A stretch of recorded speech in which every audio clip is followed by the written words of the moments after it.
அதற்கு நம்மளோட மனசை தயார்படுத்திக்கணும். எதிர்பார்த்த மற்றும் எதிர்பாராத பணத்தை என்னால் ஏற்றுக்கொள்ள முடியும் அப்படின்னு மைண்ட் செட்டை மாற்றணும். இப்போ இந்த மைண்டு பணத்தை கொண்டு வர்றதுக்கு சில பிளாக்கேஜ் போட்டிருக்கு. அதான் நம்ம பார்த்தோம் இந்த டே ஒன்ல, ரைட்? அந்த பிளாக்கேஜ் என்ன? பணத்தை பற்றி நெகட்டிவ் எண்ணங்கள்.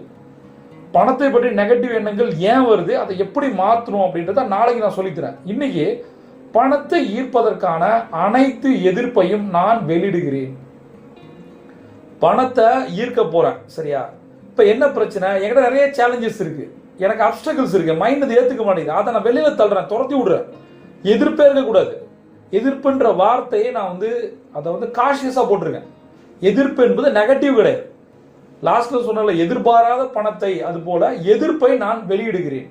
விட்டுறேன், எக்ஸ்பிரஸ் பண்றேன். எனக்கு வேணாம், என்கிட்ட எதிர்ப்பே இல்லை, பணம் என்னை நோக்கி வரட்டும். இதே போலதான் மனிதர்களும். மனிதர்கள் நமக்குள்ள வர்றதுக்கு, அந்த அன்பை கொடுப்பதற்கு